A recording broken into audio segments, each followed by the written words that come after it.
Hello students, welcome to Recitals in Depth. Herein we will cover the international relations in December 2024 current affairs topics in detail.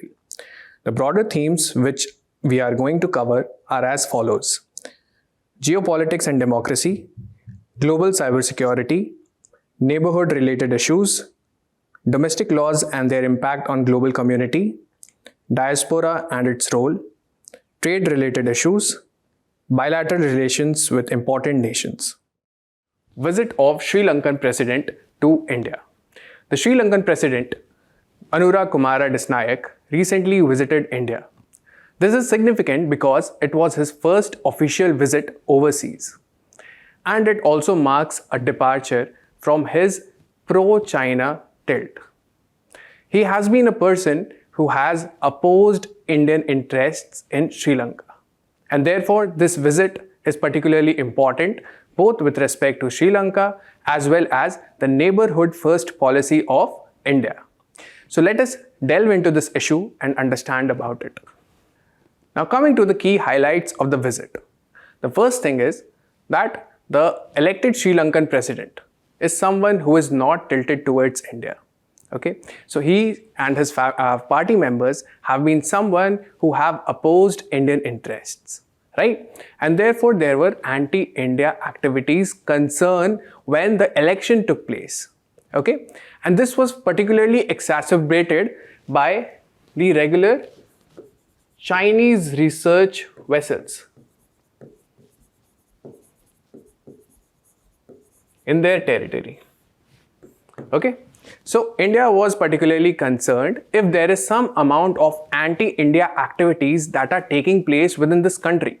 Okay, so during this visit, Sri Lankan president has said that Sri Lanka's territory will not be used to harm the interest of India. Okay, so this is a significant statement by the president himself. Okay, so the second thing with respect to his visit to India is the Tamil minority issue. Okay, so in our previous recitals, we have learnt about the 13th amendment to the constitution of Sri Lanka. 13th amendment. What was this amendment about? This amendment is particularly about devolution of powers. Devolution of powers to provinces. Okay. India has been pursuant of this full implementation of 13th amendment to the Sri Lankan constitution. Why? Because it wants to protect the rights of Tamil minorities in Sri Lanka. Okay, Tamil minorities mainly are located within north and eastern part of Sri Lanka. However, when this issue came up during this visit, the president was not likely to go for full implementation. He said, we cannot go forward with this full implementation. Okay, he has his own political motives. He may not be able to adhere to this demand of India. The second thing was the Tamil minority issue, which related to the conflict between LTTE and Sri Lankan military. So India also demanded that there must be investigation into the war crimes that had happened during this conflict. Okay, and this was also something that was rejected by the president. Okay, this was also not adhered to. However, a significant shift was observed in the joint statement. Okay, so with respect to India, the Sri Lanka government has gone forward with a statement saying that they want to foster partnership for shared growth. That is, they would like to actively collaborate and also try to grow alongside with India. Okay, and that they are not anti-India in their approach. Right? So this joint statement is of particular significance in this visit of the president. The last thing is the bilateral development cooperation. Okay. Now Sri Lanka and its government while they may not be inclined towards Indian interests, okay, maybe politically they are not inclined towards Indian interests due to the previous historic kind of relations with India. However, this time the president recognized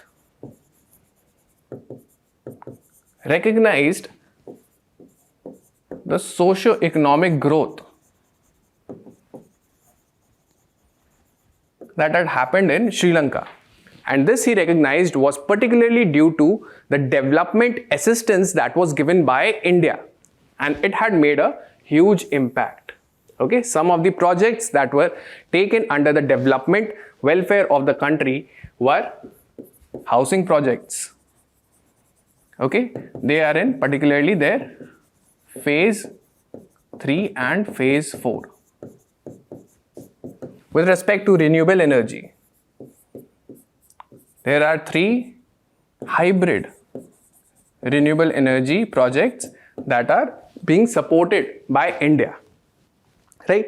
So these are some of the developmental projects alongside with high impact community development projects. Okay, these are some of the bilateral development cooperation that India has extended as a hand of friendship towards Sri Lanka and also to protect the Tamil minorities present in the country, right? Now, some other highlights of the visit were the talks on connectivity and energy cooperation. Okay, the talk was on digital collaboration, which discussed the implementation of what? Implementation of Aadhaar and UPI systems. Okay, alongside with this, there were also talks on energy initiatives that both the countries want to take, and the domain in which they want to take it forward are LNG supply. India also wants to collaborate with Sri Lanka in developing Trincomalee as a regional energy and industrial hub.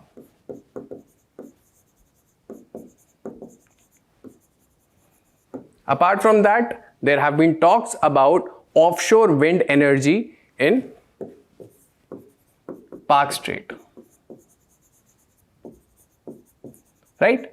So all of this, most of which includes the renewable form of energy. They are progressing, they are trying to collaborate, and this kind of an international relations between the neighboring nations is based on sustainable form of energy extraction. Right? So it is going to be long term in nature. So this is a good progress for the future relations. Now, physical connectivity. Physical connectivity, they have gone for resumption of passenger ferry services, particularly linking Nagapattinam and Kankensunturai. Right? So even these kind of connectivity will also increase the people-to-people interaction and thereby build the soft power that is required to exist between the two nations. Because historically, all the South Asian nations were connected. Okay, they were either connected through cultural events, they were either connected through trade, they were either connected through various dynasties that ruled over them. Okay, there has been constant interaction, and this kind of an interaction, revival of an interaction, will further strengthen and cement the soft power that exists between the two nations, right? And there was also talks about defense and security cooperation. So there has been talks about advancing on a defense cooperation framework.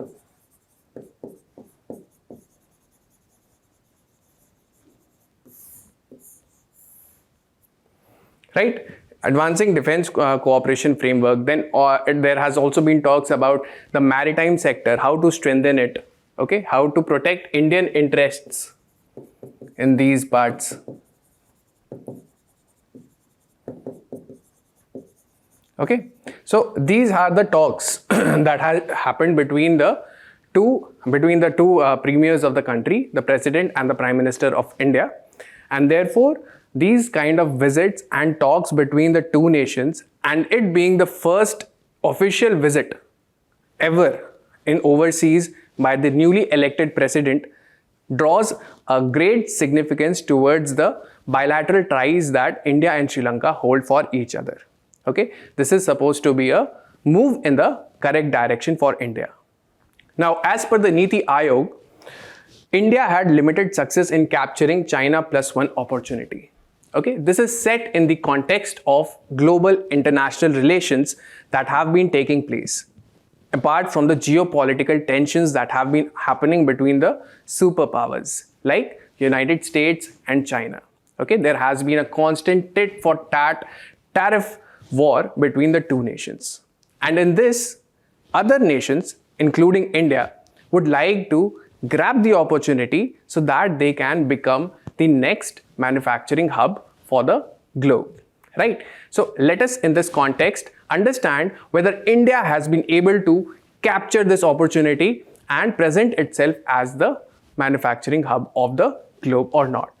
Okay, so Niti Aayog has released a report by the name of Trade Watch Report, okay, in which it has said that India has not been able to utilize the China +1 opportunity fruitfully. Okay, there has been only limited success.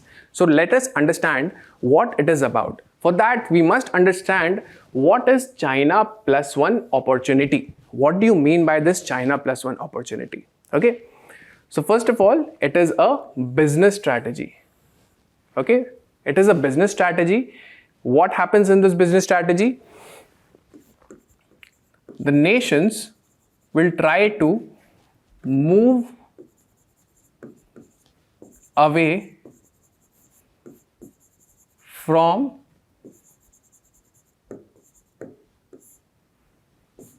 you could say doing business in China.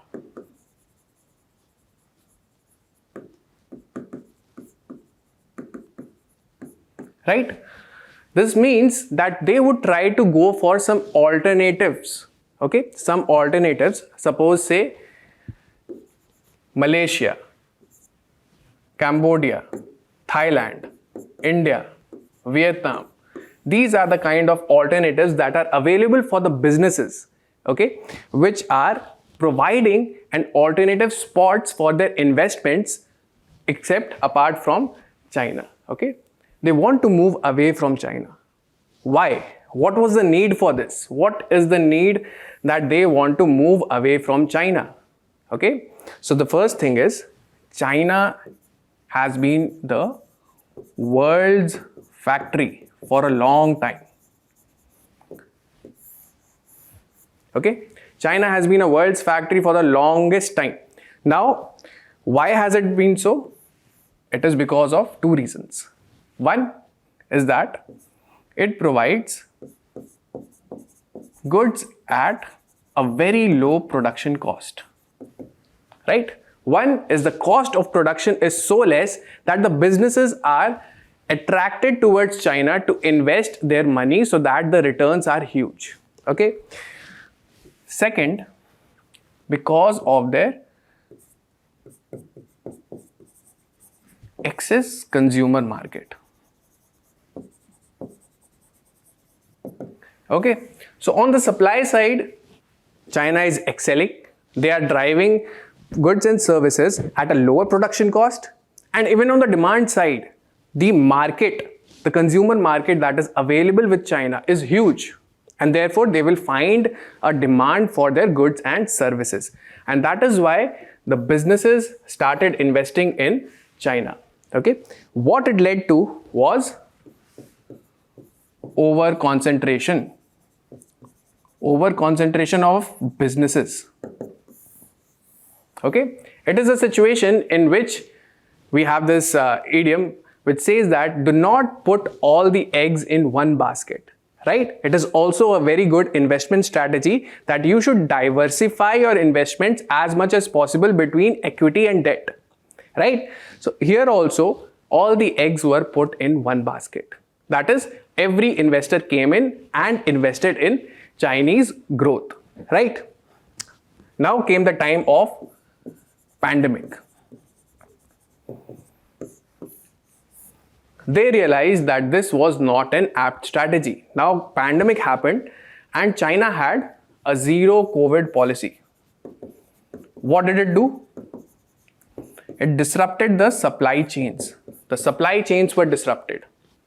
Okay. Then the cost of logistics went up. What else? The storage containers which are used to transfer goods and products from one place to the other, we faced a huge amount of shortages. Okay, you have read this in previous recitals also. Okay, so these disruptions led the businesses to think, okay, we must move away from China because we are going forward with just one country and we should also invest in alternatives. Let us find some alternatives so that our investment is not met with a loss. So alternatives, which are the countries that present with a good alternative? It is Malaysia, Cambodia, Thailand, India, Vietnam. Okay, these countries provided an apt business opportunity for the investors. Okay, and in this opportunity, India wanted to stand out. Okay, it wanted to attract the investors' confidence as well as investors' money into the businesses of India. However, it met with a limited success. That is what the Trade Watch report says. So in the next slide, we will discuss how the success has been limited. So as the question says, why limited success in China plus one strategy? Limited success. The number one thing is competitive disadvantage. Okay, your competitors are better than you are, right? So what are the competitive disadvantages? It is particularly observable in countries like Malaysia, Vietnam, Thailand and Cambodia. Okay, what do we compare with them on? Okay, we compare with them on with respect to labor, with respect to tariffs, with respect to FTAs, with respect to trade. Okay, so with respect to labor, these countries provide for a labor that is cheaper than India. Okay, that means the labor that has to be extracted by the businesses. Okay, in ease of doing business, labor is also a major concern. Okay, how much of minimum wage that you have to give to the labor. Okay, how much of the social security that you have to provide to the labor. All of these things have to be considered when you are establishing a business, right? So labor is cheaper in these countries. Tariffs are lower. Okay, FTAs are proactive.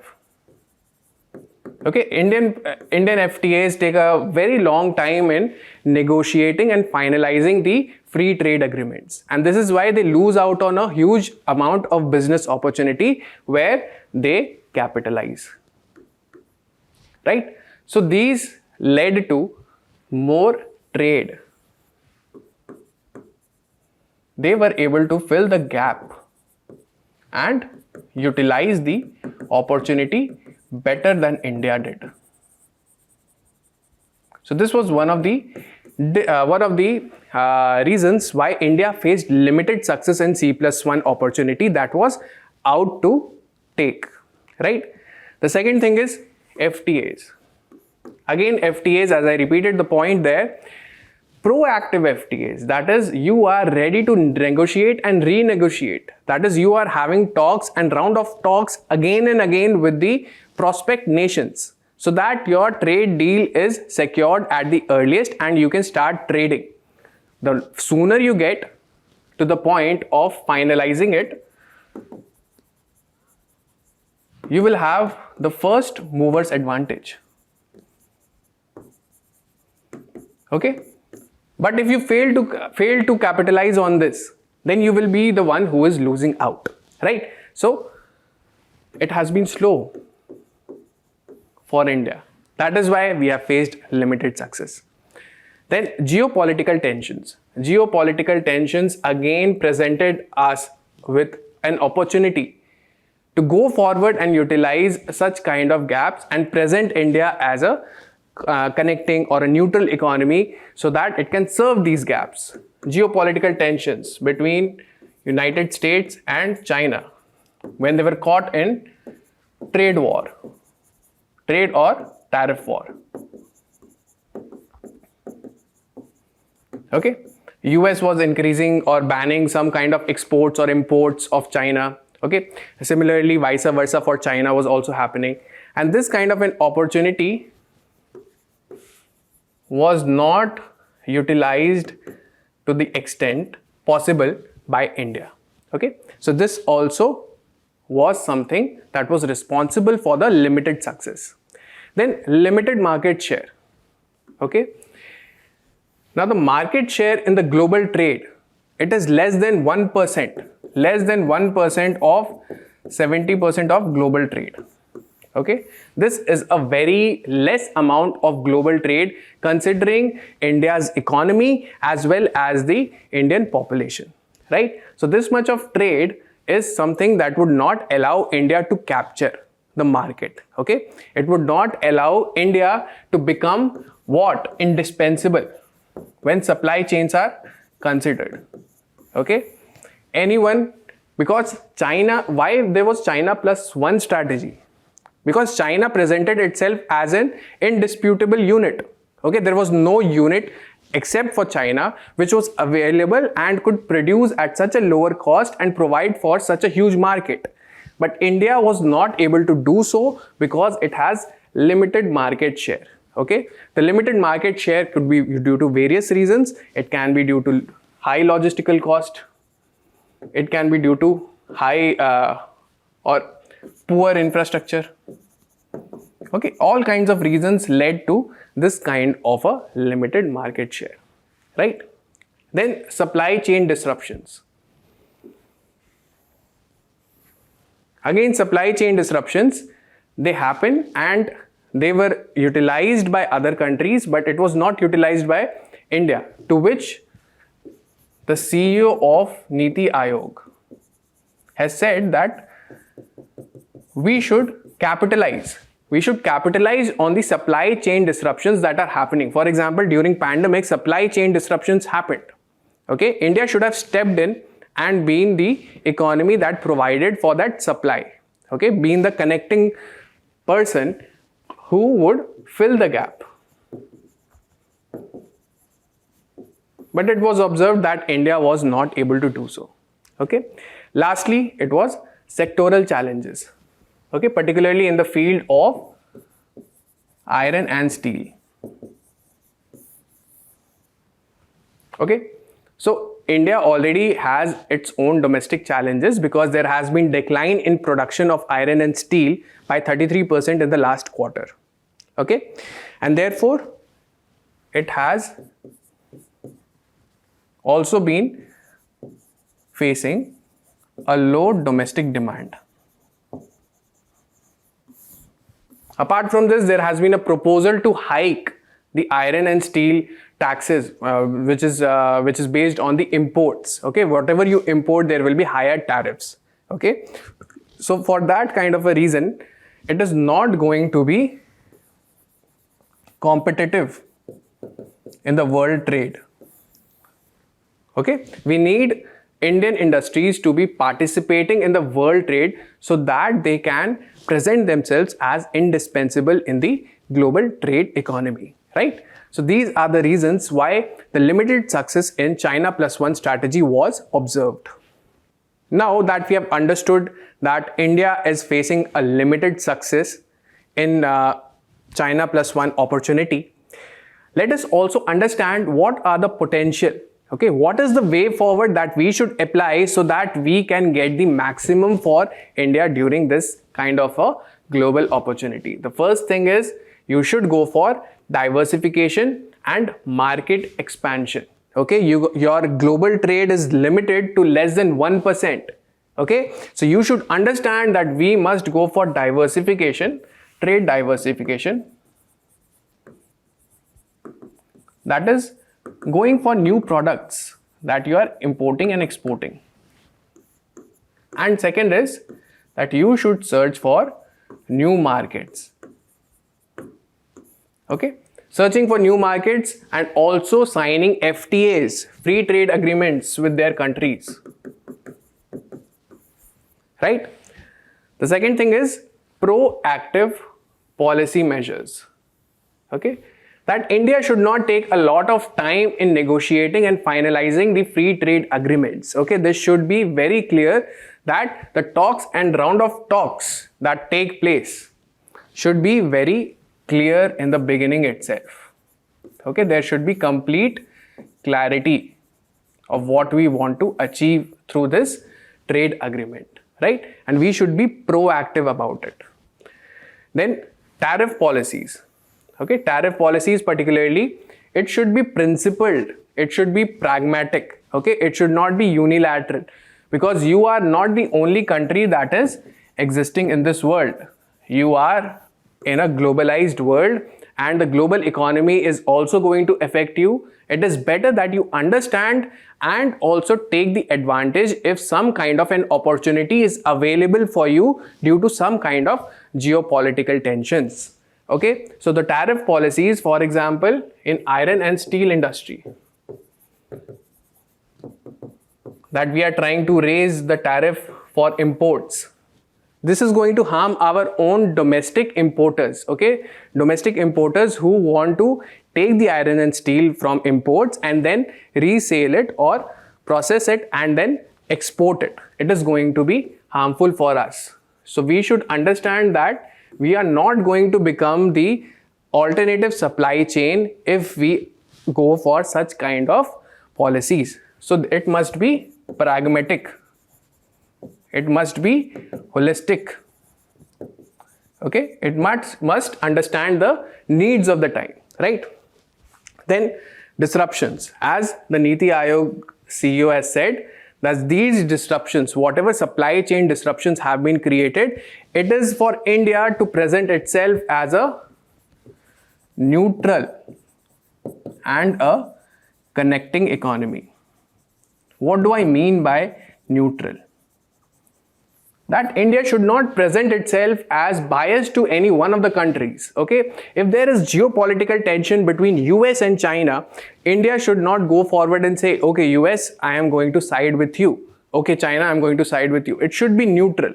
Okay, it should be neutral because that is in our interest. Okay, if we go forward and try to become biased, it may result into future inefficiencies. Okay, we might be partnering with the wrong economy.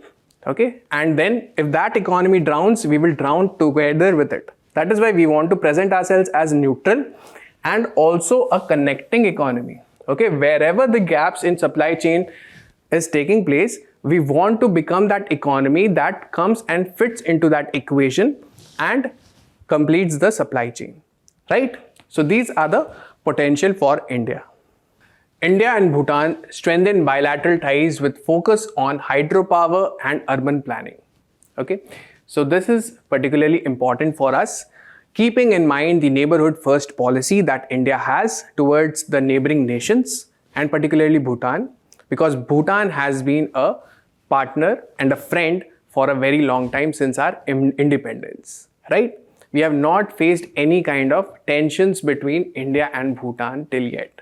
Okay, and this kind of an official visit of the king and queen of Bhutan to India is particularly important. Okay, so this extends a further hand of friendship towards India, and let us see what these visits were about.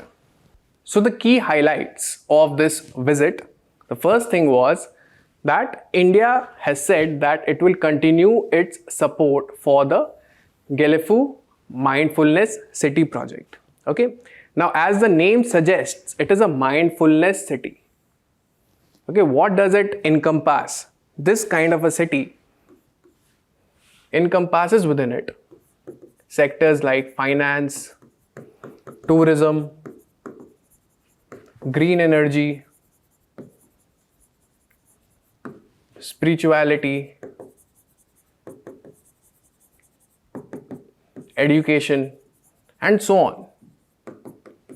Right? This project is particularly important for Bhutan from also the aspect of boosting its economic prosperity. Okay, India has been supportive in the construction of this Gelefu Mindfulness City project.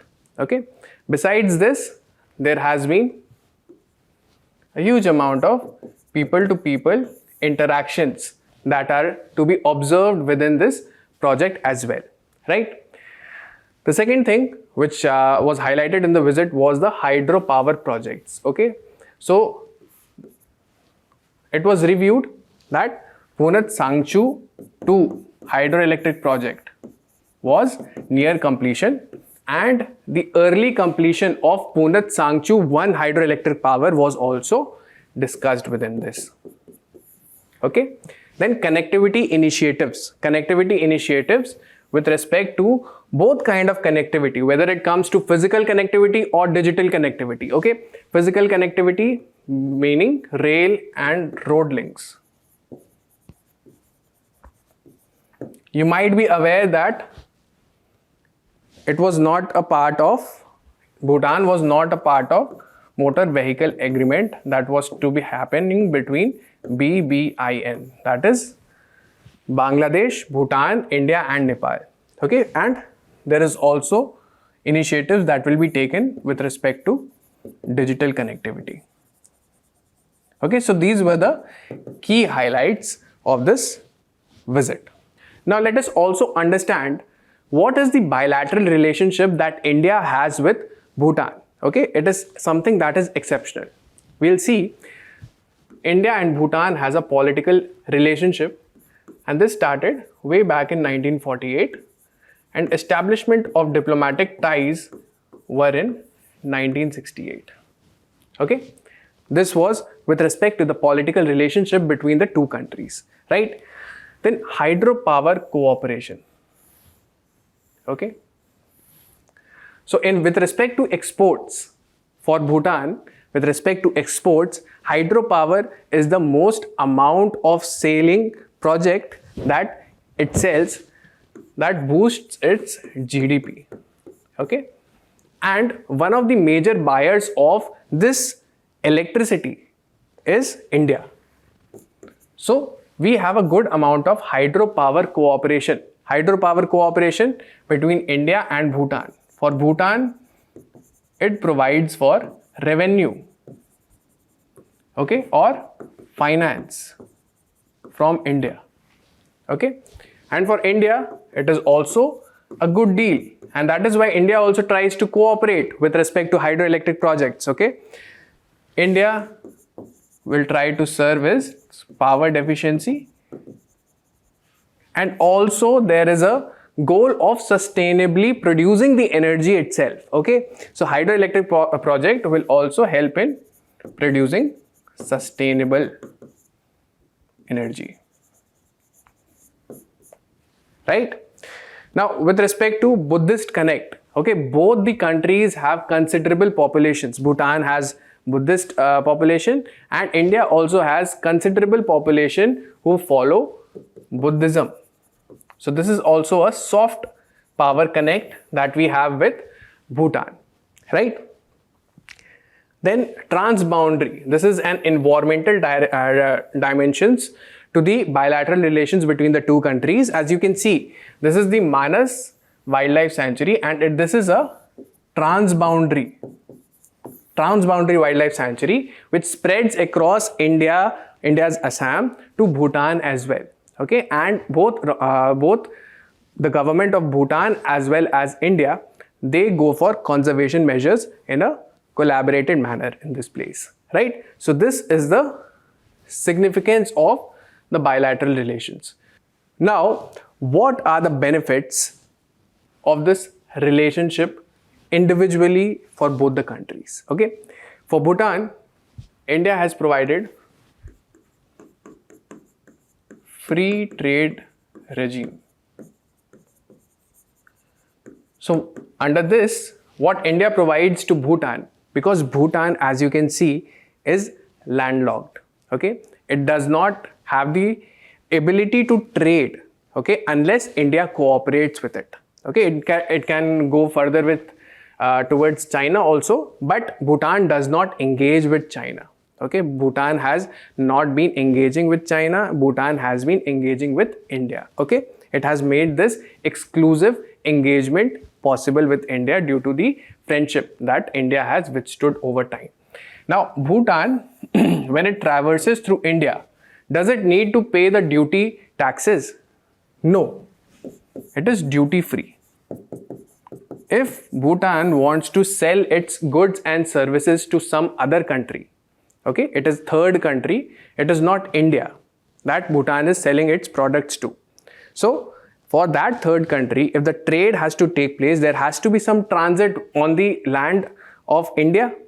And will India charge some amount of duty taxes? No. So this is what there is been said in this free trade regime. Okay, this has been there since 1972. Then comes development assistance.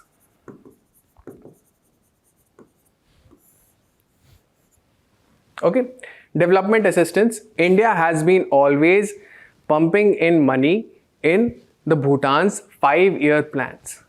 5-year plans. Okay, and in the present 13th 5-year plan also, that was 2024 to 29.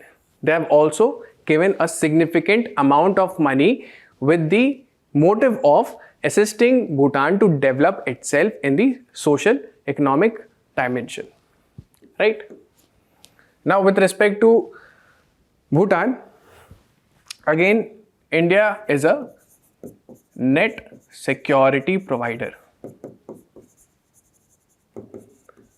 Now, if you remember the 2017 Doklam standoff, okay, when the Chinese troops came up till here, this is particularly a vulnerable zone for India because this is, as you can see, this is Sikkim, okay, this is India. And this is Bhutan, okay. So if they come up till here and they construct a road, then India would have to strengthen its border security over there, okay. Whenever they want, whenever the Chinese want, they might be able to cut off this strip, and that is called the chicken's neck, okay. If this chicken's neck is cut off and India loses its connectivity to the northeast, then it may be a difficult situation to get it back, right. So there would be a warlike situation in such kind of a case. So Doklam standoff happened in 2017 and it was within the territory of Bhutan. Okay, it is a tri-junction where the Bhutan-India borders and the China borders meet. Okay, so this was particularly an important event that happened, and Indian troops went there and they were able to push the Chinese troops back. Okay, so this was something that was appreciated by Bhutan because it was not able to do that unilaterally by themselves, but India came in and assisted them in asserting their regional sovereignty, right? What about India? So for India, one thing is Bhutan is a buffer state. Okay, Bhutan provides us security. Okay, it is like a buffer between us and our rival on the other side of the border, that is China. Okay, any kind of incursions here will come to Bhutan first, and it will be something that we can prepare ourselves for. Okay, this kind of a buffer provides us with some kind of a tactical time so that we can accumulate our resources and then fight back, right? For India, it is a buffer. Second, it is also a source of green energy for us, right? So this is what is the significance between the relationship of Bhutan and India. Okay, both are combined with their needs and both want to grow together. Okay, they both want to fight a common enemy, and they also want to fight the common enemy of that poverty or education or health, which are not being able to provide to the communities. Okay, they want to fight the inequalities. right? So these are the benefits of the relationship between India and Bhutan. Kash Patel, Trump's Indian origin pick for FBI chief.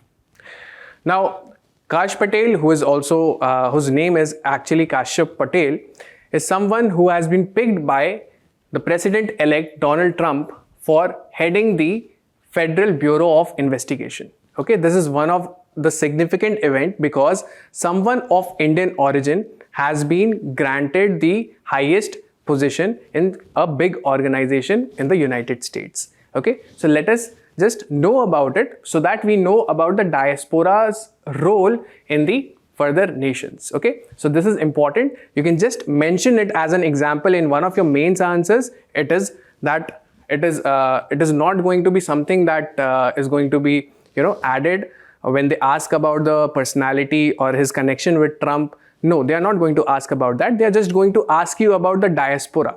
Okay, what is the role of diaspora or the politically active diaspora in the nations like United States or United Kingdom, okay, or Canada?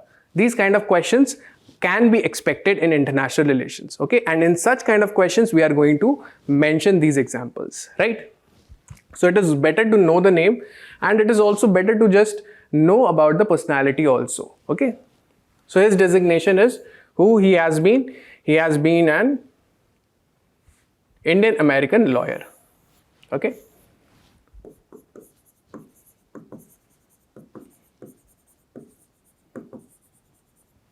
Okay, and he has previously worked with Trump's administration the last time Trump was elected, okay? He is a Trump loyalist, okay? Because Trump has also appreciated what he has done for the country. He has said that Kash Patel goes for a stance in which America is at the first, okay? So America First stance is something that is executed by Kash Patel. The second thing is he is also someone who led the probe into the Russian influence in election campaign, which was said to happen and had led to certain kind of serious consequences when it came to democratic elections in the United States. So he was the one who led the probe on that, okay? The third thing is he has been a critic of FBI, okay? Imagine this, he has been a critic of FBI and he has been given the position to become the director of FBI, okay? What is the component of FBI that he has been critical about? Okay, he has written a book called Government Gangsters. Government Gangsters. Okay, he accuses that FBI within itself has a deep state. Okay, what is a deep state? What do you understand by deep state? Now, deep state means that there would be central agencies like FBI, CIA. Okay, these kind of agencies, they try to collaborate with certain bureaucrats, businessmen, and they try to run the government alongside the elected government. Okay, that is, they would be resistant to orders from the government itself. Okay, this means that they are the ones who are actually running the government and not the one that is being elected, right? So he accuses FBI that these intelligence agencies have the mind of their own, okay? And they may or may not choose to listen to the orders of the government officials. And this would lead to their own form of governance, okay, as they desire it, okay? So this is what the deep state is about, and this is what he has been critical for the FBI as well. He has said that he would shut down this headquarters also, and he would now then go forward with making it a museum for deep state, right? So this is about the Indian diaspora and about Kash Patel, who is the pick for FBI director in United States. Nepal Army Chief conferred honorary rank by President Murmu. Okay, so this is something that has been going on as a tradition since 1950s. There have been positioning of honorary rank to the chief of army from the nations like Nepal and India. They have reciprocated this kind of a traditional activity to each other, and this is one of those events. Okay, so let us look into it. So the highlights for this event is the General of Indian Army. This honorary rank has been bestowed upon Nepal's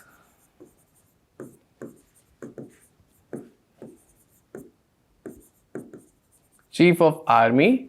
His name is Ashok Sigdel. Okay, the recognition that he was given was for his military prowess and also to foster cooperation between both the nations and their armies, right? This was an official visit. This was an official visit which was with the motive of enhancing cooperation in the defense sectors. Okay, so this is a small news that, but it goes a long way when we consider about the neighborhood first policy, when we consider about Nepal, particularly headed by a prime minister, that is KP Sharma Oli, who has pro-China tilt.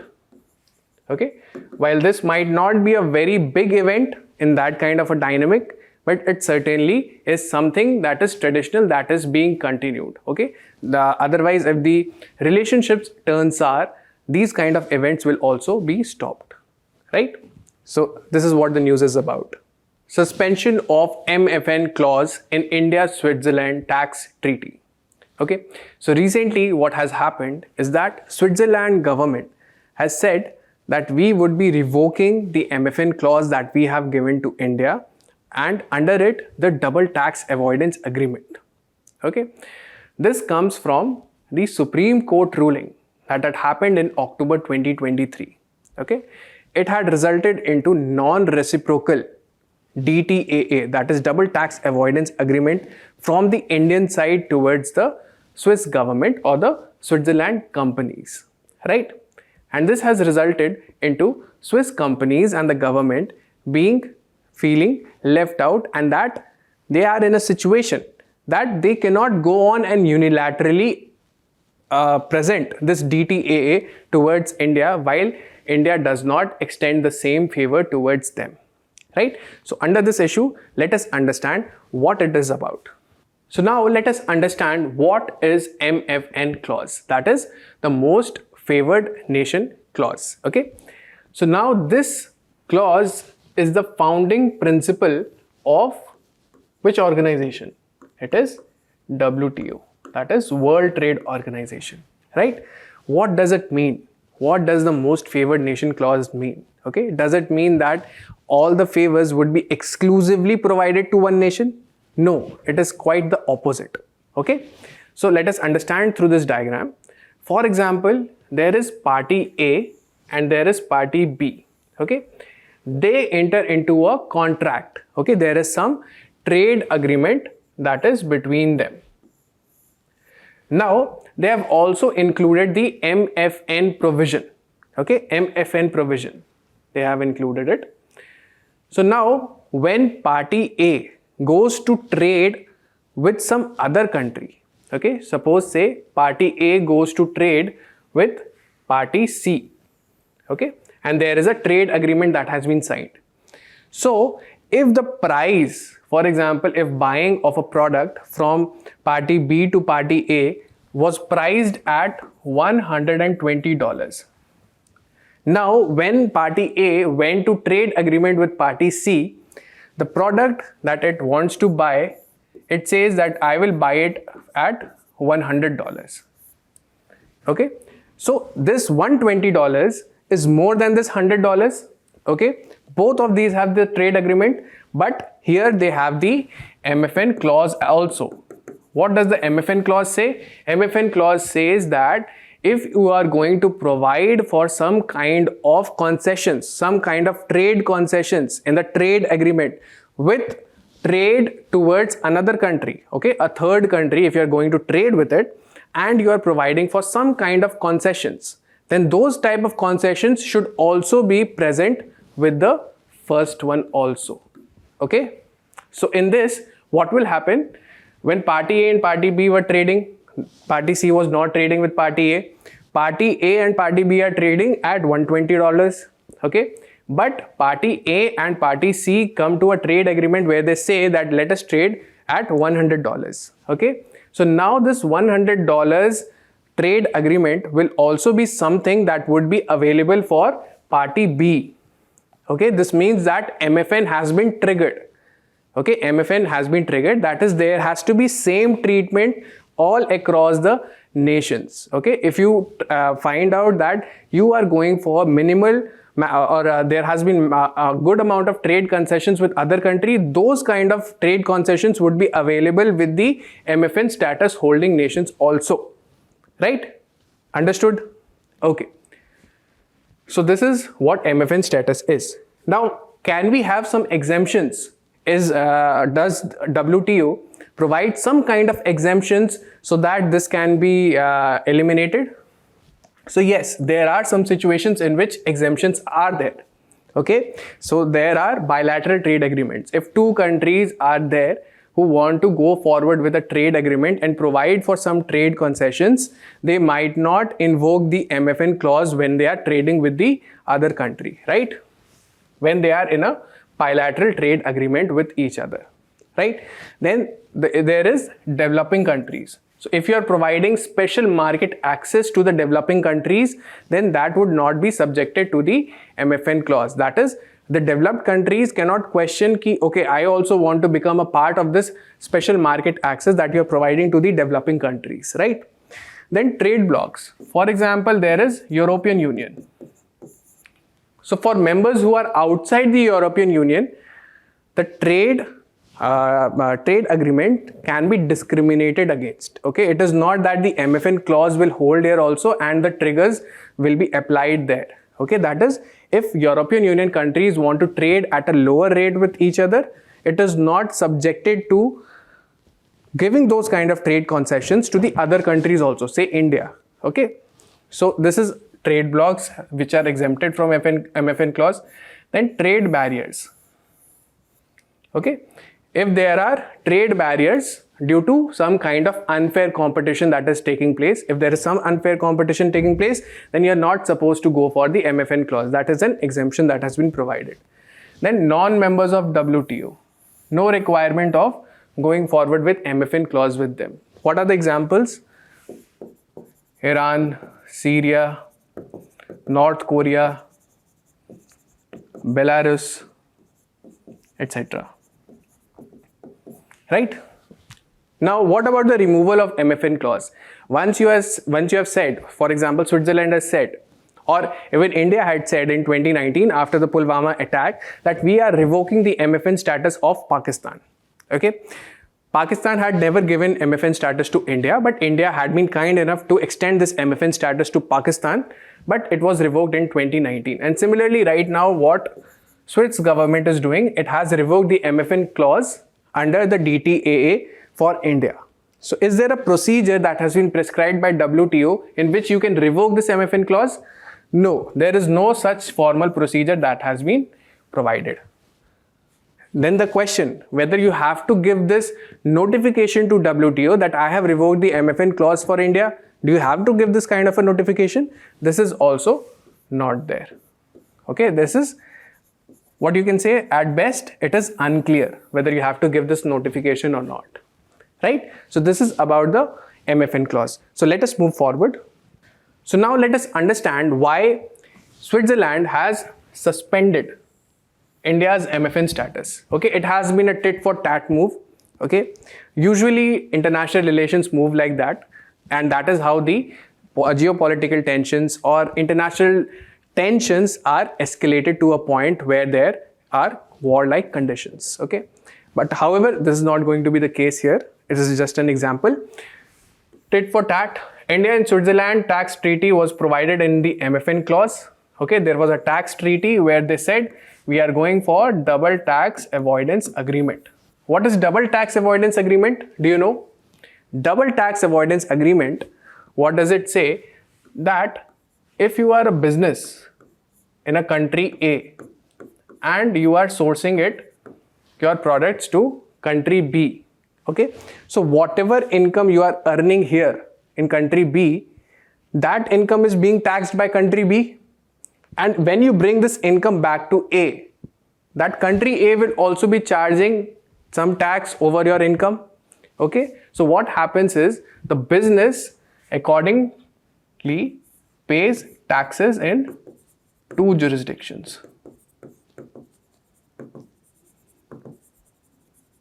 Okay, what does it lead to? It leads to the business thinking that I do not have any incentive in doing business or exporting my products to other countries. Okay, because I am getting taxed there also by that government, I am getting taxed by this government as well. Okay, and I am losing out on more amount of money, right? So this means that I should be signing, these two countries should be signing a double tax avoidance agreement between themselves that says that if one country has taxed a particular income of an individual or a economic entity, then the other country will not go forward and tax that entity, right? So this is the case. So with respect to that, the second point is the move allowed for lower tax rates. There were lower tax rates on dividends if India agreed to such rates. Okay, on August 2021, the lower tax rate were 5% on dividends. Okay, but here comes the inflection point. The inflection point led to this Supreme Court ruling, October 2023, when it said that MFN benefit under the Swiss DTAA was not directly applicable. What it meant was that it has to be included in the Income Tax Act for it to be enforceable. Okay. So unless and until it is explicitly mentioned in the DTAA, it is explicitly mentioned in the IT Act, it is not going to be automatically there as prescribed in the DTAA. Okay, just because you have signed a DTAA under the MFN clause with the Switzerland government, it does not mean it is being applicable here. This means that the dividend rates would still be taxed at 10%. Okay, this means that there will be higher tax rates. This means that we are not going to be able to reciprocate what the Switzerland government is doing for us. Okay, they are charging a lowered amount of tax rate, that is 5%, but we are charging their companies at 10% tax rate. Okay, so that was not something that was allowed by the Supreme Court. So Swiss Finance Department also said, okay, since you are not able to do so, since you are not able to reciprocate, we cannot apply this unilaterally, and therefore we are going to suspend this, right? So let us also understand it from here. DTAA was signed in way back in 1994. Okay, we will understand it from the case perspective. So MFN clause dispute took place. This was in 2014. Okay, again in 2021, it was Nestle that was involved. Okay, this case went to the Delhi High Court, and Delhi High Court said, okay, this is right, and the double tax avoidance agreement says that the dividend rates should be at 5%, and these rates would be reduced. It would not be applicable at 10% rates, right? But came in the Supreme Court and it said in October 2023 that this is not possible. What is possible is that if you include this kind of a double tax avoidance agreement, whatever the provisions are in there, if you include it in the Income Tax Act, and it then becomes enforceable. Okay, that is, it is not automatically triggered. That MFN clause is not automatically triggered just by you signing this kind of an agreement with the other nation, right? So this led to suspension of MFN clause. Why? No unilateral why would a country, why would Switzerland extend lower tax rates to Indian companies when Indian government is not extending the same favor towards the Swiss companies, right? So this became the reason for suspension. Now, what are the implications of this kind of a suspension? Okay, we have understood that in DTAA with the Switzerland government, this was signed in 1994. It has been 30 years, okay, since then. Now what is going to happen is that Indian entities will face a higher tax rate, okay. Those dividend rates would be charged at 10% and not 5% now, right? Moreover, it is going to lower the investment attraction potential of India.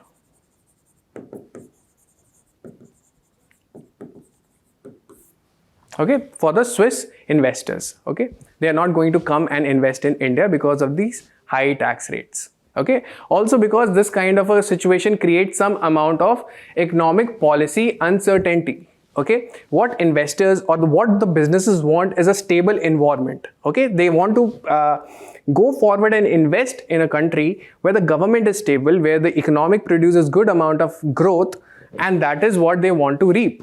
Okay, that is what they want to put their money into, so that their money grows. Okay, but this kind of a situation creates economic policy uncertainty, and this is something that is not conducive, that is not good for the ease of doing business. Okay, then on European trade or European Free Trade Association, which is a group of countries like Iceland, Norway, Switzerland. Okay, so these countries, India has signed a $100 billion agreement. The analysts have said that this kind of a suspension would not have much effect on this agreement. However, there are some risks that can happen when India is going forward with increasing the rates of the and also not going forward with the agreement of DTAA. Okay, for Indian entities in Switzerland, this is going to be a higher tax rate. Okay, because now they are not being charged at 5%, they are being charged at 10%. Okay, so their profitability will go down. Probably some of the Indian companies will come back and reroute to India. Okay, what is in store for future? Okay, what kind of positions should we take in future so that such kind of suspensions do not happen and do not create complicated business environment for us? Okay, we should be very clear and we should have clarity so that we can have fairness in business. Okay, that is how we are going to attract the investors. That is how we are going to increase the investors' confidence in our economy, that our economy is something that if you invest money, we are not going to change policy in between and you will lose all your investments in the process. Okay, that will not suit the investors' confidence, right? So future is based on you being clear and having clarity and also being reciprocal. Okay, you must understand that the favors extended to you are the favors that you must also extend to the other countries. Okay, if you are failing to do so, it is not something that another country will do for you for charity. Okay, the nations are putting their interests on the line when they are going forward and helping you out.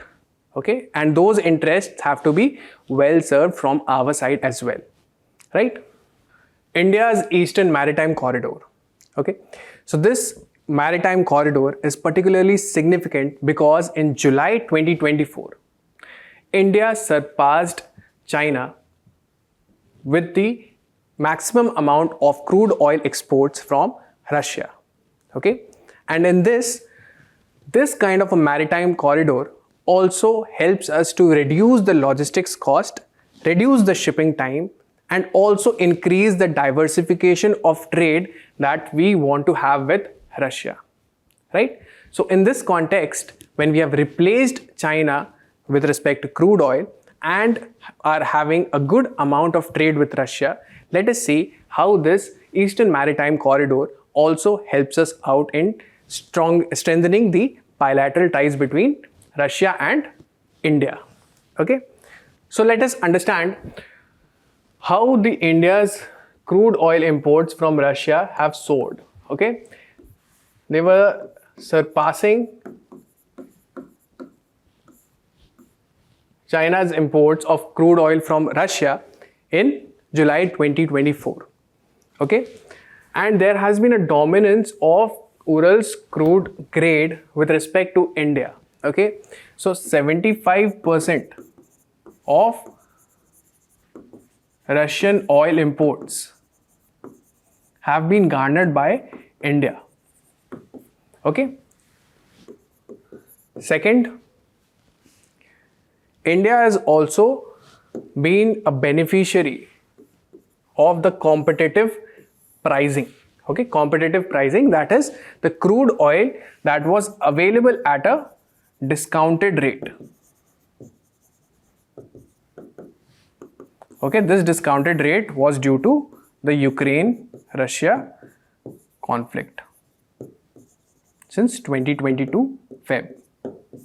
Right? So this is why, and there is also one statistics more that you can write, that India has imported most amount of crude oil during the months of 4 months of up till October. Right? So these are some of the statistics with respect to the import of crude oil by India and the dominance of Russian crude oil within its basket. Okay. However, it also points to some of the inefficiencies that might take place, such as there is no diversification of trade. Okay, there is a huge amount of dependence, and as we had said that we must diversify our investments, we must diversify our trade so that it becomes more robust and stable in the future as well. Okay, so let us understand what are the future things when it comes to the development of Eastern Maritime Corridor. Right? So Eastern Maritime Corridor, as you can see, this was the existing one. This is the existing line. Okay, so it travels from St. Petersburg up till Mumbai. Okay, how many nautical miles are there? 8675 nautical miles are there. Okay, now you will also notice that it passes through what? The Middle East. Okay, it is also exposed to the Houthis here. There are Houthis in Yemen, okay, that are disrupting the shipping lines. Okay, so this route becomes vulnerable, as well as it is a longer route. What is the shipping time that it takes? The shipping time it takes is approximately 40 days. Okay, so what you have a higher cost, you have to protect your ships, and thirdly, your number of days are also higher. Okay, this means there are less number of trips a ship can do. Right? Now, there is another route through this Eastern Maritime Corridor, and this is proposed to start from Chennai on the eastern coast, and it will go up till this place. This is Russia again, and this is Vladivostok. Okay, it is an advantage that Russia is so huge that we can access it from both the sides, right? So one, we are going from Mumbai to St. Petersburg, the other we are going from Chennai to Vladivostok in Russia. How many nautical miles are there? It is 5647. Okay, how many days does it take? It takes 24 days. Okay, 24 days you can have, and then you can have more number of ships which are being utilized to go forward with more amount of trade volume and value as well. Okay. Also, there are strategic ports in operation. There are strategic ports, okay, because India is trading through these routes. Here, it also provides us an access to the Pacific network. Okay, Pacific trade network. We are also being provided, and also Vladivostok is an important port in the Pacific. Right, and it also has the within India also it has various other ports that it can land into.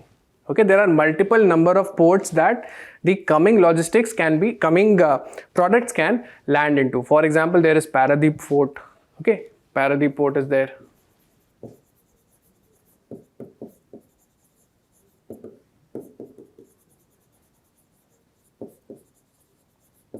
Right, such kind of ports can also be utilized. So these are the key highlights of the Eastern Maritime Corridor that we have between Chennai and Vladivostok in Russia. So now, what is the significance of this corridor? First of all, it further strengthens the bilateral ties. Okay, India depends on on Russia as a strategic partner when it comes to defense supplies. Okay, strengthening our logistics or the route or the shipping routes with respect to this corridor is a step in the right direction of strengthening the bilateral ties that the two countries have. Okay, also countering China.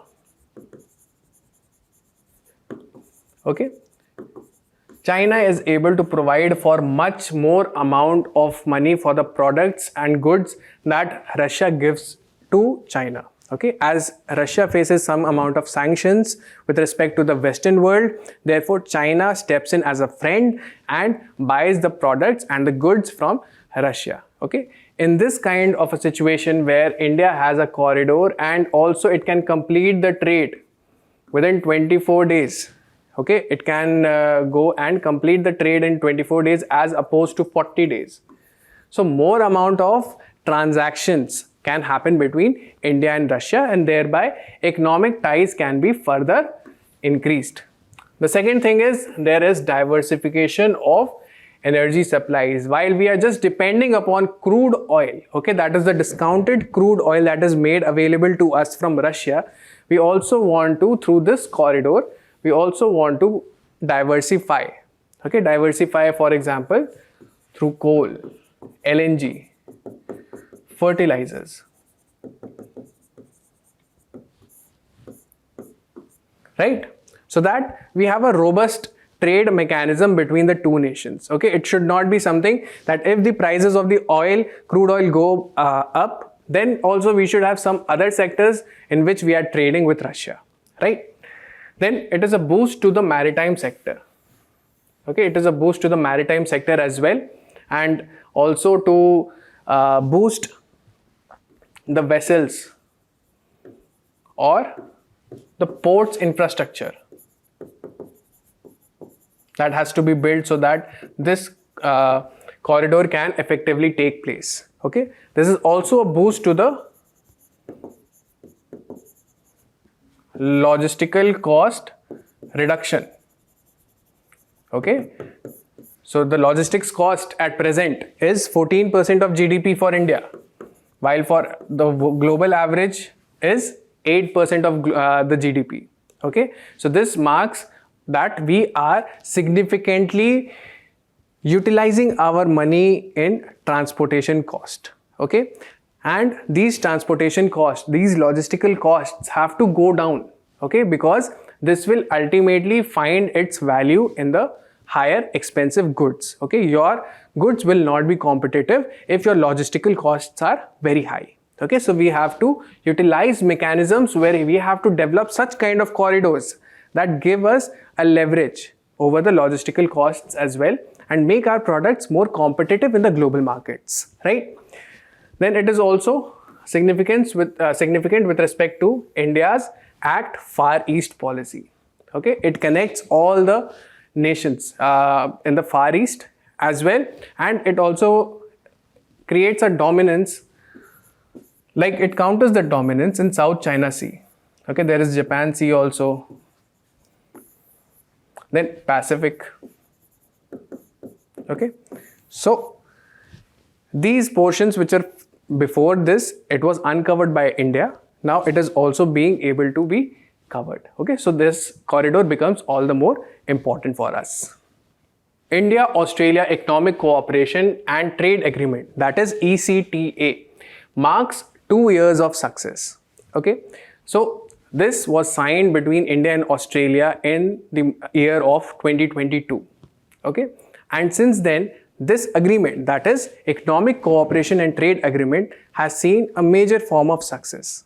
Okay, and this is the reason that India and Australia are furthering to go forward with a comprehensive economic cooperation agreement as well. Okay, so let us delve into this issue and understand what the statistics are with respect to ECTA, and that has made the success possible. Now, India-Australia ECTA, Economic Cooperation and Trade Agreement. Let us understand the background. The background is it was signed in 2022, okay, and ratified in November 2022.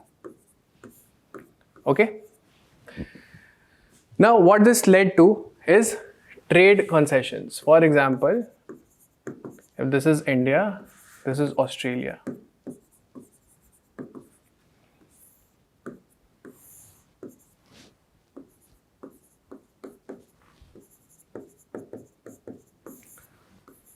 Now, huge amount of trade tariff reductions were offered by both of the nations to each other's products. Okay, so Australia, when it imports goods from India, it would be tariff free.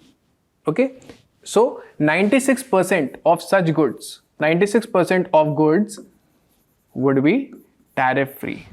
And similarly, whatever it exports to India, 85% of that. Okay, if we look at the basket, so there are some tariff reductions for other products also, but there are consistently, they have seen that 85% of tariff reduction is there for the goods that Australia exports towards India, right? So what is ECTA? ECTA provides for tariff reduction, okay, and it further wants to reduce the tariffs that are applied when the goods are imported or exported between the two nations. Okay, they want to further integrate economically. So this becomes quite significant, right? So what are the key highlights? Why is it termed as a success? Okay, so we'll find the reasons here. First, there is a surge in bilateral trade. It has grown from $12.2 billion, the trade between the two nations, it has grown to $26.3 billion. Okay, this is from 2021-22. Okay, this financial year, right? So this has been a surge. It was there was some amount of trade moderation in between the years. However, it was also seen that the growth in diversification of the sectors was huge. It was 14%. 14% more sectors were added to the trade list, right? Then there was effective implementation of ECTA, that is utilization of import and export potential. Okay, that is, if you are reducing tariff, that is one thing, but if you are also utilizing, that is your businesses, your economic entities are also utilizing that route, then that kind of a utilization will also lead to success of ECTA. Okay, it means that it has been implemented and the exporters and the importers have been made aware and they are utilizing these channels to their advantage also. Okay, then there has been sectoral growth and diversification. Okay, sectoral growth and diversification to other kind of industries as well. Okay, there has been growth towards chemicals, agriculture, textiles. Okay, and there has been infrastructural growth also.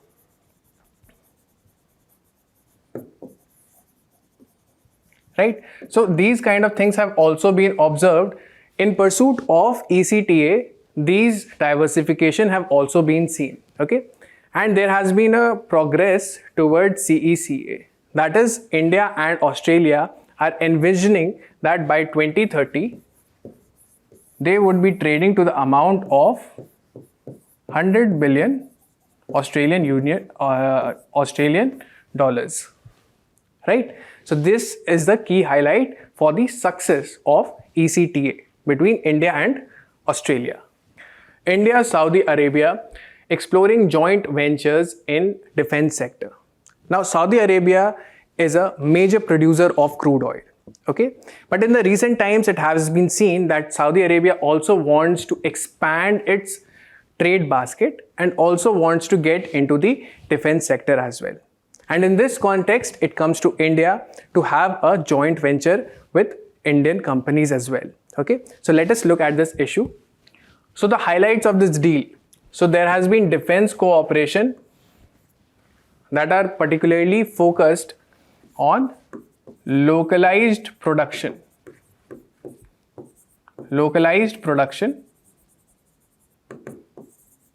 of defense equipments. Okay, so for this, there has been considerable tech sharing investments from both the nations. Okay, so this is the defense cooperation that it is based on. Contract was signed for $250 million in this visit, $250 million for ammunitions with a public sector enterprise of India, right? Then Saudi defense companies, they are also very much interested into investing their money into the Indian defense companies, right? So this fosters a confidence of investors in the field of defense equipments, right? So these were the highlights. Also, there were some key developments that have taken place with respect to joint training exercise. This was military exercise.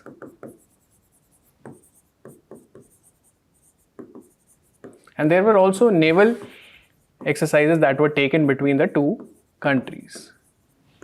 Okay, so these kind of joint training exercises were held between the two countries so that the technology as well as the training patterns can be absorbed and also be deployed. Then Indian defense equipments, they have purchased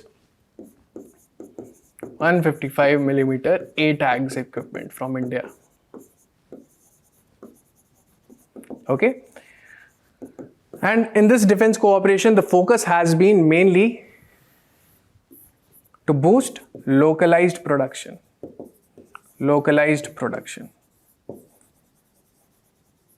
Okay, to the amount of Saudi Arabia wants that at least 50% of its whole defense equipment should be produced locally, right? So in this regard, they are going forward with the joint ventures between the companies of the two nations.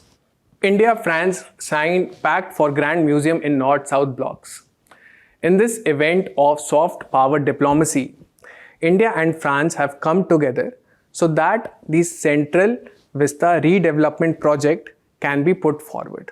Okay, what they have envisioned is that they want to create the world's largest museum out of these buildings, right? And France particularly has been involved because it has the expertise to do so. Okay, it has set a precedent in which the main buildings in which the government officials used to work, they have been converted into grand museums. One of the famous examples for this is the Grand Louvre in France, right? So let us understand what are the issues with respect to this. Now the signing of the agreement. So this is the Yuga Yugin Bharat National Museum. This is supposed to be the world's largest museum. Okay, it is being known by the name of Yuga Yugin Bharat National Museum, right? And this is spread across the Central Vista Development Project. okay, which encompasses the areas of north and south blocks of the government, right? So what they're going forward with is adaptive reuse. That is, they are reusing the materials, they are reusing the buildings, the government buildings, they are being reused and they are being adapted into a form so that it gets converted into a museum. And as said before, France is going to give the guidance, okay? The guidance will be provided because of the examples, the famous examples like Grand Louvre, right? So this is the signing of agreement that has taken place, and we will see how it is going to take place. So the implementation is in the first phase. So the first phase will continue up to 2026, okay? North block and south block, these have certain ministries. For example, the finance ministry is here and these government buildings will have to be vacated. Then there is Ministry of Home Affairs also. This also has to be vacated and it has to be converted into the museum. With respect to south blocks, we have the buildings of PMO and Ministry of External Affairs, okay? So this is one of the soft power diplomacy that we have with France that you can mention in your answers. India, China agree to resume Mansarovar Yatra border trade. Okay, in this event, this is a particularly significant event because this is the first time after 2020 standoff in the line of actual control where the troops of India as well as China came head to head and there were tensions created in the neighborhood, right? And this is the first time that the special representatives of both the nations, that is National Security Advisor Ajit Doval and the Foreign Minister of China, they have come together and indulged into dialogues so that such kind of an event can be avoided into the future. Okay, so for this, they have come up with 6 consensus concepts. Okay, so what are the highlights? First is there should be peace and tranquility. These are the 6, 2, 3, 4, 5 and 6. Okay, so first is peace and tranquility in border areas. Okay, they want to have this kind of a consensus between the two nations. Why? Because if there is peace and tranquility in the border areas, only then the bilateral relations between the two countries can be effective, right? So we want a favorable bilateral relations. We do not want to live in a neighborhood that is hostile, and that is why the border areas should be peace and tranquil. Okay, then second is fair, reasonable and mutually acceptable solution. Okay, that is there must be fair solutions to the borders, the border disputes. Okay, whatever border disputes we have, we should sit down and have a dialogue about it. Okay, the dialogue can have a mechanism. They have also put it in the consensus, one of the consensus points, that there must be future meetings between SRs. Okay, that is, this special representatives meeting should be a thing that should be common towards the other times also. Okay, annually there should be such kind of meetings held so that any kind of steam that has developed between, or any kind of bitterness that has been produced due to the bilateral relations or the wrong steps of one of the nations, that can be sorted out. Okay, there has also been, for this kind of border disputes, there has to be coordination between the mechanisms. Okay, mechanisms, military and diplomatic mechanisms must exist. Okay, that must help the two nations to let the steam off. Okay, then strengthen cross-border exchanges, that is with respect to Mansarovar Yatra. Okay, there must be a resumption of this pilgrimage. Enhanced border management. This is the another one of the consensus between the talks of India and China's special representatives. Okay, so these are the highlights. These are something that you can develop in your answers and write as keywords as well. India's reliance on China for critical minerals. In a recent report released by the Ministry of Mines, it has highlighted that for India, there are 30 critical minerals. Okay, but these kind of critical minerals are something that India is dependent on China about. Okay, that is, India must depend on China for these kind of critical minerals. However, the report by the Ministry of Mines has failed to highlight this particular thing, that it is China that we are actually depending upon when it comes to the critical minerals. Okay, so let us understand this report as well as understand what are the issues related to it. So first of all, what are critical minerals? Okay, so critical minerals can be different for each and every nation. Okay, any nation can have different set of critical minerals. Okay, it depends upon the objectives of the nation and the kind of resources that it has. Okay, so first thing is, how much of economic importance is that mineral to you? Okay, whether it is serving one of your biggest industries. Okay, suppose it is the main thing that is being plugged into the power industry or renewable sources energy industries. Okay, or iron and steel sectors. So this will increase the economic importance of it. Okay, for example, if the world is moving towards understanding the climate change, then it is also going towards the adaptation and mitigation measures, for which it needs renewable energy. Okay, and for that it will need batteries which will lead to storage. Okay, storage of energy that is derived from the renewable sources. Okay, for such kind of things you need a certain kind of mineral. For example, you need lithium, right? So it becomes economically important. The second aspect which leads to criticality of minerals is the supply risk.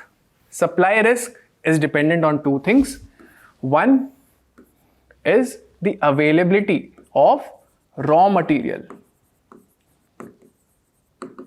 Okay, if one country has huge amount of deposits of such kind of economically important raw materials, then these will become a supply risk. Okay, supply risk will be something that is very much reduced if the raw materials or the resources are spread across a wider region.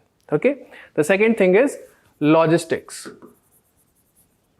Okay, and in the context of international relations, also what kind of relations you have with that country. Okay, whether they want to sell it to you or whether they are banning such kind of exports towards your countries, right? So there is supply risk, supply chain disruptions can also take place, and it can virtually leave you in a stage where you are not having those critical minerals for your economy. So this leads to the criticality of minerals, right? And as I said, these kind of minerals, every country will identify for themselves what kind of critical minerals are there which are important for their economy. Now the Ministry of Mines report 2023, it states that it has identified 30 critical minerals. Okay, and it has also highlighted that we are dependent on imports for certain critical minerals. That is, there are 10 critical minerals that are important and we are dependent upon imports from them. Okay, and as I said earlier also, that China's dependency, that is India's dependency on China for these critical minerals was not highlighted. Okay, although India does depend upon China, because most of the raw materials available for these kind of minerals that are listed as critical for us is with China itself, right? So let us understand further. Now, as you can see, the import data for 2019 to 2024, it highlights the dependency on China for critical minerals for India. Okay, you can see these 6 critical minerals are listed and how much are we dependent. The percentage is listed here. Okay, how much percentage are we required to have for these critical minerals for our economy to run smoothly, okay, for the objectives that we have to be met fairly. Okay, so bismuth is particularly important for chemicals, pharmaceuticals. Okay, lithium important for battery, EVs, right? Similarly, other titanium is important for aerospace industries, right? So these are quite important minerals that are to be derived from China, and this kind of a dependency has not been highlighted in the report. Now the question is why India relies on imports. Okay, why does, if India has highlighted these kind of critical minerals for itself, then why does it not go and do the work themselves? Okay, first is the technological barriers. Though we have resources, okay, we have quite a good amount of lithium resources in Jammu and Kashmir, but due to technological incapacity, we are not able to extract it. Okay, we do not have that technological progress yet that we are able to extract it commercially, right? Then there is lack of private sector participation. Okay, while China has gone forward and has said that we want to give incentives so that exploration of areas so that critical minerals can be explored, those kind of incentives has not been given to the private sector also. Okay, so it becomes very difficult to invest a huge amount of capital from the side of the private sector itself, and then even if they end up with nothing, they should be feeling that they are making some amount of money for themselves, they are being rewarded for exploration. But such kind of an initiative is not there in India. Okay, policy shortcomings, that is not again focused on exploration, and therefore we lag behind in accumulation, in procurement of such kind of critical minerals for us, right? Now, how has China been able to dominate in the sphere of critical minerals? Okay, first of all, they have vast amount of resources. Okay, they were, through their exploration, they were able to come up with 137 critical minerals. Okay, they also have made strategic investments, okay, in the field of exploration. Okay, they have invested close to $20 billion just for exploration, just to understand whether their geography has the required critical minerals or not. Okay, they are understanding what kind of resources they have, okay, before moving out to depend on the imports like India does. Processing capabilities, they have one of the highest processing capabilities and also the refining capabilities. What does it lead to? Both of these lead to being indispensable with respect to supply chain. Okay, you may have the resources, you may have a huge amount of resources, but then you also need to process and refine them, and then you will be able to export it to the global markets. Okay, and this kind of a capability is something that is dominated by China, right? Global investments. Okay, even if I do not have the raw materials, I should invest in such kind of fields which are going to be explored by me and also yield good amount of commercially viable critical minerals for me. Okay, I am also increasing my critical minerals. First, I am doing it domestically when I am going for vast resources, when I am putting in investments for exploration in domestic as well as global investments where I am discovering more amount of critical minerals, I am acquiring those resources. Then I am also dominating the supply chain. I am also dominating the processing capabilities. Therefore, I would be the country which would dominate this sector. Okay, and in this case, India would be something which would lag behind, right? So this was the issue, and we have come to the end of recitals for December 2024 with this. I hope you learnt a good deal. Thank you.